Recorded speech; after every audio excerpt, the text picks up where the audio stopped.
hakad ayaa ku yimid howlihii shaqo ee uu hayay xafiiska hay'adda socdaalka iyo jinsiyadaha dowladda federaalka Soomaaliya ee ku lahayd magaalada Garowe waxaana arrintan ay saameyn ku yeelatay muwaadiniin Soomaaliyeed oo baasaboorkan uga soo doontay gobollo kala duwan oo ku teedsan magaalada Garowe warbixinta warkaasi Sacdiya Daahir Nuur ayaa inoo diyaarisay boqolaal shacab ayaa hor istaagsan xarunta hay'adda socdaalka Garowe ay ku leedahay kuwaasoo ka cabanaya in la joojiyay shaqadii dalbashada baasaboorada ee halkan ka socotay iyagoo oo shaqadan in ay joojisay ku eedeeyay laanta socdaalka xarunteeda magaalada Muqdisho oo laga dalbado baasaboorada shacabka ayaa isku jira dad xanuunsanaya iyo kuwa waayeel oo ka yimaaday deegaano fogfog isla markaana halkan u imaaday siday u qaataan baasaboorada waa kuwan iyagoo sidan warbaahinta ula hadlay anigu magacayga Xasan Barre Ducaale ساكن كسر كرتين جوال كتوغدر عاصمة دي سبرعو وحنا صار مرة لو بقول سبح بقول صدني يتدور كيلومتر إن قطع باسبور كفدرال كسوماليا وحنا إني جوال كنوغال عاصمة دي سجروه وحنا عضي إن اللي السيستم كي أردن وحنا يجوي حمر إيوه ضد الله رأي ميل بيكدر عن هرلهين هرجيت لقيني جبلي لقيني بورما لقيني bari boosaas laga soo tiri gaalka ayaa laga yimi laas caanood baa laga yimi ceerigaaba laga yimi rafa inta aan isugu jirna marka waxaan leenahay dawladda federaalka haday in yaro arxana ama ay naxdina ku jirto arintan dib ha u eegto burco waxaan soo socday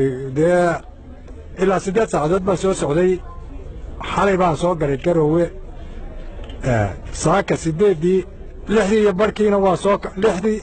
salaadii soo markaan ka soo baxay baan soo kacay halkan aan imi waxaan ahay nin daa indhaha aan waxba ka arkaynin xanuunsanaya hadda waxaan joognaa immigration-kii dhowr saacadood baan fadhinaa waxna loo qabtay ma jiraan in qolada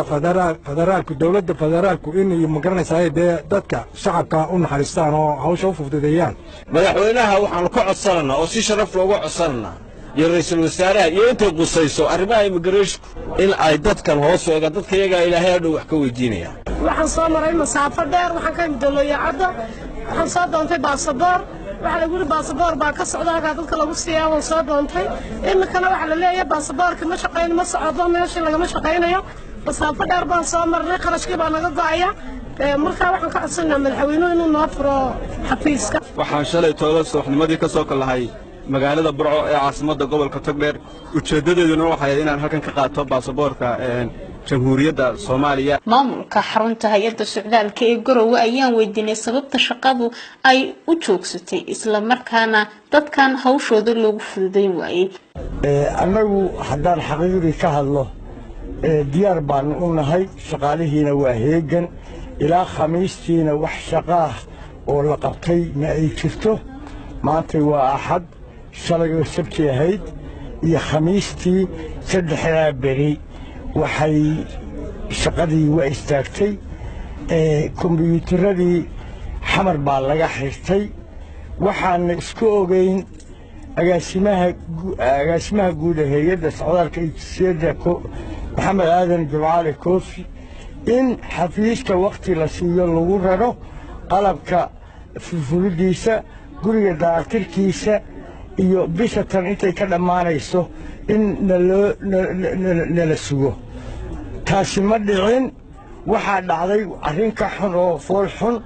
kombiyuutaradii baa daatadii xamar laga damiyey oo la dansaday telefoonno naga qaban mayaaniin marka cidaanu la xiriirno ma naqaan Sacdiya Daahir Nuur warbaahinta SBC